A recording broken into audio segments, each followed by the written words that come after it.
Et nous sommes là ici, d'abord et avant tout, pour la protection des habitants de cette ville-là. La sécurisation de leurs biens contre tout ce qui pourrait venir de dehors ou dedans pour menacer leurs personnes ou leurs biens. Peuple confédéré de l'AES, l'ennemi n'est pas totalement vaincu, certes, son pronostic vital est engagé, mais il est en vie, il n'est pas mort. Peuple confédéré, le repos n'est pas encore supportable. Tenez sur le qui-vive car vous êtes la plaque de blindage, les colonnes de la nouvelle architecture, grand rêve de nos 3 chefs d'État. L'heure n'est pas favorable aux accusations, à la division et au règlement de compte, mais plutôt à la cohésion et à l'acceptation. Nos 3 États sont liés par un seul cordon ombilical. Nous avons les mêmes cultures, les mêmes valeurs, les mêmes peuples. Évitons les défauts d'autrui, notre poche de devant. L'heure est à l'organisation des forats, conférences, marches, meetings pour déconstruire le mensonge de l'ennemi.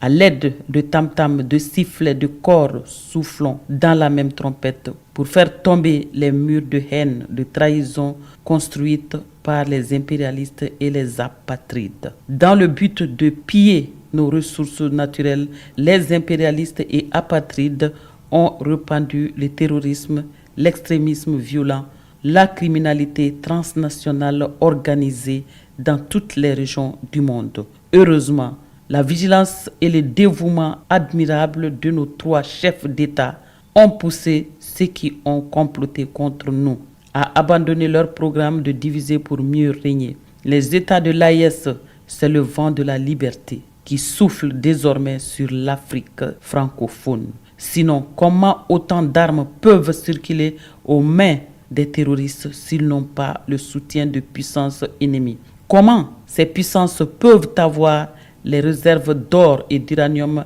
avec un sous-sol si pauvre? La réalité est là, tangible.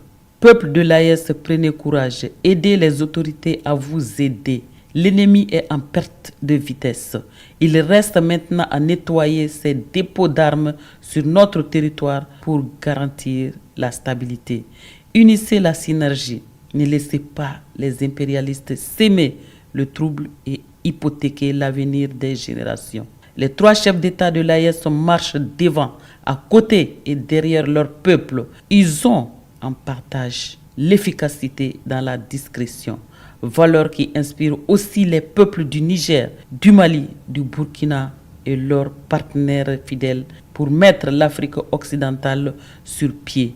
Il nous faut donc soutenir les actions de nos chefs d'État. C'est en cela que nous parviendrons à bâtir l'AES sur le roc et non sur le sable.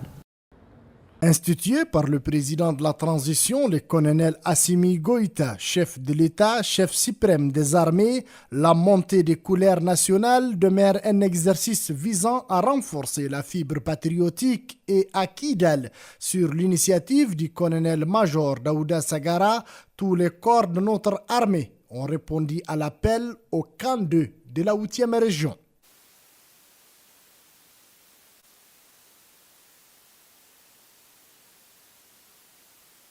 Après la montée des couleurs nationales, les FAMA ont reçu une lettre de félicitations du général de division Al-Haj Gamou, gouverneur de la région de Kidal, pour la réussite de leur mission. Félicitations.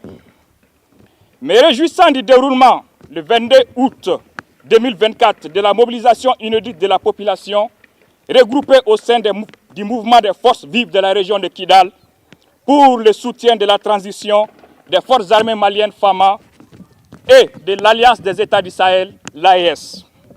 Je note avec satisfaction qu'aucun incident n'a été enregistré grâce à votre engagement et à votre rigueur pour assurer le bien-être des populations. Conformément à la volonté des plus hautes autorités de notre pays, sous l'impulsion de son Excellence le colonel Assimi Goïta, président de la transition, chef de l'État.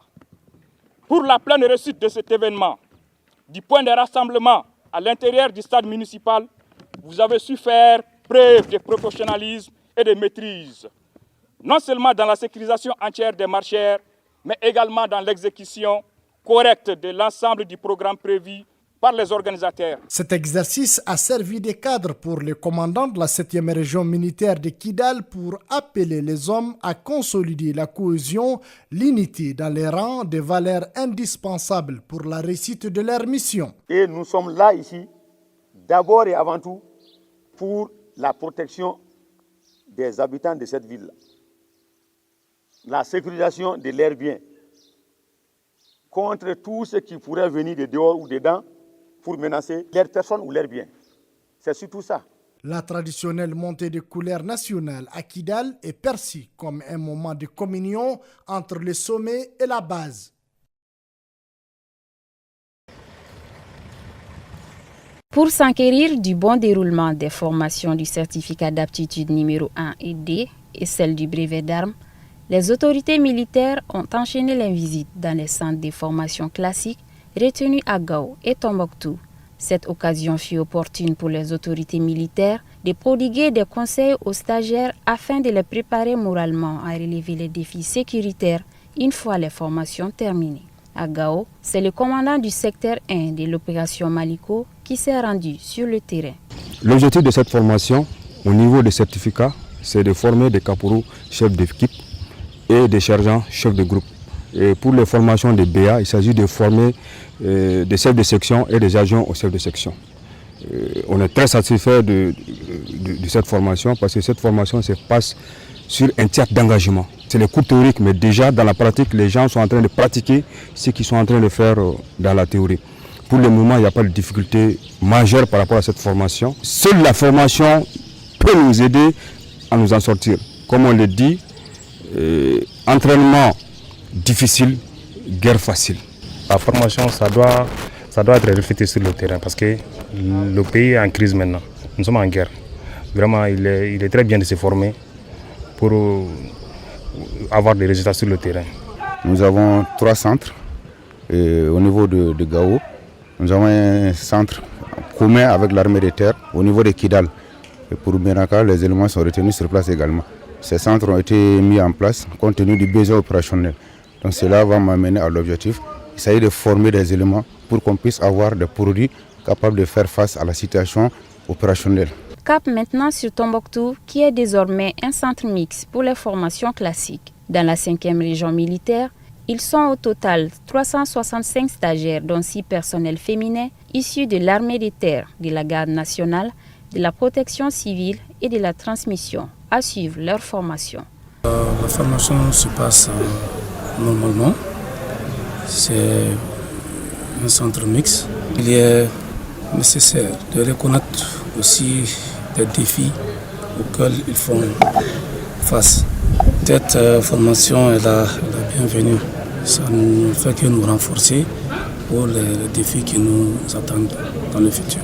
An ye formation sɔrɔ yan an ma deli ka min sɔrɔ parce que an ye siratigɛ kɛ vraiment an ma fɛn dɔw sɔrɔ yan an y'olu bɛɛ sɔrɔ vraiment ne bɛ n ka karamɔgɔw fo u cɛsiri la depuis an donna yan u ma sɛgɛn u ma ɲɛ u bɛ ka fɛn bɛɛ yira an na u y'an dɛmɛ yɛrɛ yɛrɛ de vraiment hali sisan n'an taara terrain kan fɛn caman bɛ yen an bɛ se k'an yɛrɛ b'o la. Ces visites ont permis non seulement aux autorités militaires d'évaluer le niveau et la qualité des formations, mais aussi et surtout d'encourager l'ensemble des stagiaires à plus de rigueur, de détermination et d'application.